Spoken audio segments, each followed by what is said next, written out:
Okay, today what we're learning? We are learning 3 things now. All right, vocabulary close, MCQs, editing, and open-ended comprehension. So these are actually your questions that you are supposed to do before we meet, right? But if let's say you went for holiday, etc., and you didn't do it, it's okay. No problem, because you were overseas.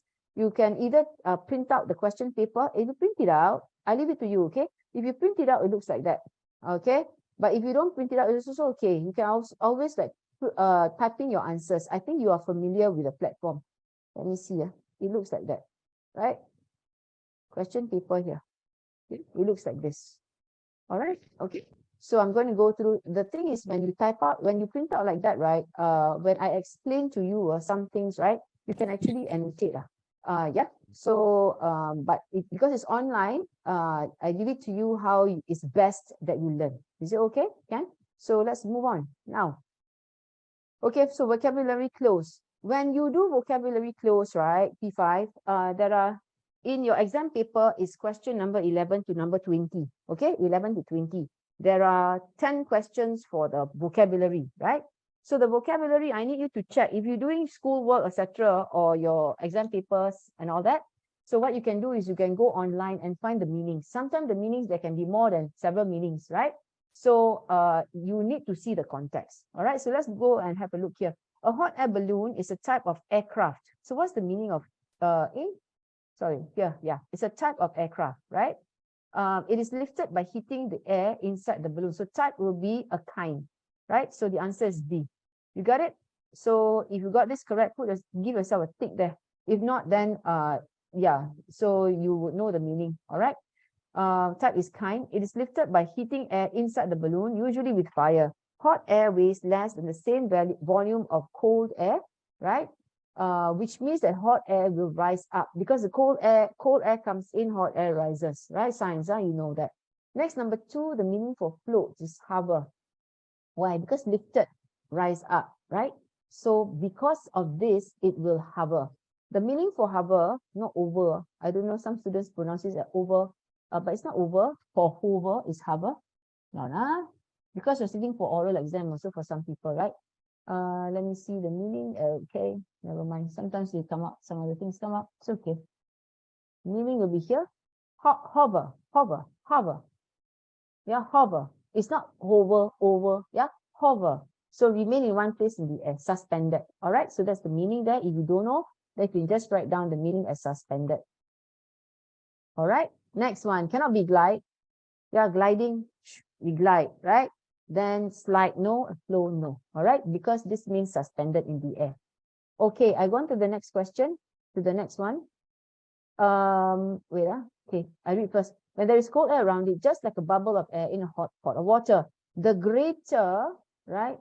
The greater or bigger, the bigger difference in density. Smaller, better, no, because we're talking about density, right? I think you know what's density, meaning how dense it is. So the bigger the difference in density between hot and cold air, the stronger the balloon will pull up, right? All right, next one. This means that balloons can carry, so carry will mean lift. Okay, can. All right, carry more weight on a cold day, or if the air inside the balloon is very hot. At higher temperature, the air molecules move faster. Hold on, move faster is more quicker, right? Quicker. Then spread out.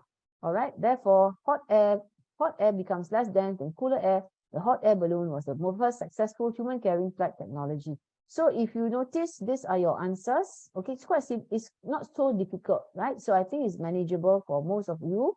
If you only maybe 1 or 2 words that you don't know just now, maybe hover is something that's a bit more difficult, but I think the rest is okay, right? So take note, check BACBD is your answer. Okay, BACBD. Number 1B, number 2A, number 3C, number 4B, and number 5B. That you have ticked it correctly. All right. Am I going too fast? I stopped for a while. Am I going too fast? Are you okay? If you are okay, can you please show me a thumbs up, please? Thank you so much. You have the icon with you, right? Can you let me see? Yes, thank you so much.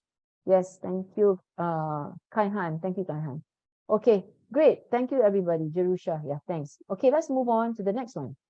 So next is editing. Editing is 12 marks, right? because a lot of your tests, a lot of your, okay, thank you. So a lot of the papers that you will be doing, I think some of you are doing exam papers, other schools exam paper. I mean, it's quite normal. A lot of students do that anyway. So if you are doing that, or some practices, right, your practices will look exactly like the new syllabus PSLE, right? So editing is always 12 marks. Vocabulary close, 5 marks. Okay, vocabulary in general, number 11 to number 20, it's 10 marks, all right? Because it's split into two. One is the close, another one is the underlined one, like just now, all right? So editing is 12 marks for your paper. So editing, what are the questions they're going to ask you? 12 marks. I just note this down. You can write it down also. So what are the editing, what are the types of editing questions they're going to ask you? Okay. So basically, right, about, all right, for PSLE, for P6, about 6, not about, like, usually they will ask 6 spelling, there will be 6 spelling mistakes and 6 grammar, but it really depends. Some schools, right, they don't want to give 6. Some schools, they give 5, that kind of thing. They change the numbers a bit here and there. But for PSLE papers, if you check, it is usually 6 spelling errors and 6 grammar errors. All right, so you take note. So your teachers make you memorize your spelling every week. Please do, because those, I'm so sure your school can see the pattern of the questioning for spelling. All right, so editing, we're going to do exactly that. Let's go on. So Cuba, where is Cuba? Have you seen it? Did you check? You should check. It looks like that. Cuba is, I think, it's not South. It's South America, somewhere in South America, Spanish. Hold on, official Cuba. Let's see. Let's check it out. Nice place, you know. Very modern, right? I mean, they do preserve some parts of the cities, right? Very, yeah. So it's like that. Oh, tourist attraction. People go to Cuba. Things are not very expensive like America or maybe UK, you know. So they also, the temperature is also quite nice, right? It's not like, you know, the very cold kind of weather, right? So that's Cuba for you. Okay, location. Now let's check it out. Where is it? See that? Yeah, see that? It's on its own here. Let me see, where is it? Cuba is here. Yeah. So this, where are we? Where are we, Singapore? Here, we are here. One dot there, right? See? And this, where is this? This is Pacific Ocean. This one will be European countries there. So this Rina. So Cuba will be somewhere there, very far from Singapore. Yeah, as you can see. Something that you can think about when you are bigger and you want to go and travel. Okay, wait, let me just tick Rina. Hi, Rina.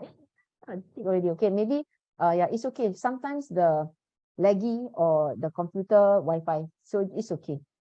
All right, let's go on. Caribbean Sea. Cuba is neighbors form the Greater Antilles, a chain of islands created. So you see, so all these are spelling errors, right? A lot of spelling errors here. Okay, I'm going to show you the answers now. Hold on. So mountains, farming, habitats, deserts or deserts, right? It will be desert, cannot have deserts. So how do you, like some students are asking me, teacher, how you pronounce largest, right? Neighbors. So you have to pronounce it. You have to say it out. Is that okay or not? If you don't say it out, right, sometimes you won't know the spelling. You need to say it out. Is that all right? Okay, let's go on. It was a bee. Okay, see, down here, right, most famous is the bee hummingbird. So what is a bee hummingbird? World's smallest bird. Let's check it out. Largest, yes. Hold on, let's see bee hummingbird. Oops, this is Wren. Wren cushion. Hold on, Wren cushion. Hi, Wren. Nope, not here. The name is not here. So maybe it just dropped in. Okay, can Ren, your name is not here. If your name is here, you tell me, okay? Then I can tick for you. Sometimes sometimes the students use parents' account. So it's okay, you gotta tell me, then I can mark for you properly. Okay, Ken? Okay, I go on now. So bee hummingbird, where am I? All right, where was I? So we're here, bee hummingbird. Let's check it out. You know what's a hummingbird, right? It looks like, it's so cute, you know. It's such a cute bird, but this is the smallest. That's why probably the name bee, right? Oh, yeah, here we go. So this is your bee hummingbird. Now, usually hummingbird has very long beak. You see, if I take it out like that, right? I think you know, it looks like that. It's quite long, longer. But you at B, let me just check. Okay, I put down with humans, can we just see how big it is? Ah, oh my word, look at that. It's so cute, right? It's so small. You can find him or her in Cuba. Okay, so that's why it's called bee hummingbird.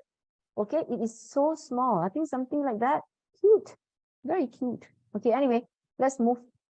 So you know what's a bee hummingbird now. Let's go. All right, so these are your answers. Let's check it out. Cuba is the largest island in the Caribbean Sea. Cuba and its neighbors. Now, please spell neighbors properly. It's B-O-U-R-S. We are following British spelling. Remember, I know you're P5, but it's okay. I also teach P6. So we have to follow British spelling. Reason is very simple. Because when you go to secondary school, you'll be doing, most of you, some going IP, so it's fine. We'll be following the British way of spelling because we are sending our materials to, our exam paper to Cambridge, right? So spell in British spelling, okay? Not B-O-R-S, but B-O-U-R-S, B-O-U-R-S, okay? Created, this one, hold on, and its neighbors from, I think there's a word from there. I don't think it's form, you know? Cuba and its neighbors form, oh yeah, correct, this is correct. Cuba and its neighbors form the Greater Antilles. So the place is called Antilles, right? Like in Singapore, right? Singapore, Malaysia, Brunei, Indonesia, all these places called what? What is it called? Malay Archipelago. So there are different areas, Austronesian areas, for example. So different areas, one whole group, they call it like that. So this one, they call it the Greater Antilles. Okay, a chain of islands created millions of years ago, and two of the Earth's tectonic plates collided. It's a tectonic plate. Let's check it out. I think some people are interested about this. It's geography. Yeah? When you go to secondary school, you will learn geography also. Okay, tectonic plates. So it looks like that. So maybe just so that you know, all right? Because if not, you don't know what's tectonic plates, teacher. So it doesn't look very helpful, does it? So tectonic plates, yeah, maybe this will look better, right? So the tectonic plates below here, it moves, all right? Somehow, all right, the ground below here moves, okay? And then when it moves, right, it creates on certain parts, I think it does create some islands, all right? So if you're interested, you can check it out, all right? So at least you know what's tectonic plates. Collided, okay? So basically when they collide, right, then what happens is they become islands. Is it okay? Become land. Okay, created, collided. Cuba is long and narrow spelling. Okay, I just put SP here, so you know it's SP, right? SP. Okay, narrow island. It stretches, SP again, 1,200 kilometers from east to west, but it's only 100 kilometers wide in most places. High mountains, SP again, and rolling hills. It's not that the hill go and roll.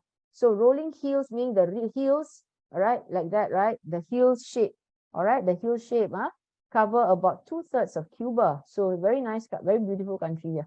The other third of the land is lowland plains. So lowland plains means like, you know, low, just plain fields, used mainly for farming. So far, how many spelling do we have? We have quite a number. Spelling or grammar, right?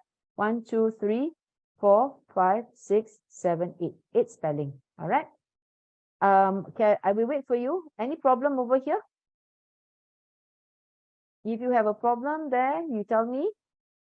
If you're okay, I will move. Can? Are you all right? Can move? Can, all right. Cuba has many different habitats. Again, spelling, right? From forest to grasslands. There are even small deserts.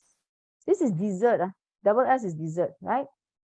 These different ecosystems are home to unique, spelling again, many interesting creatures, all right, live in Cuba's thick forest.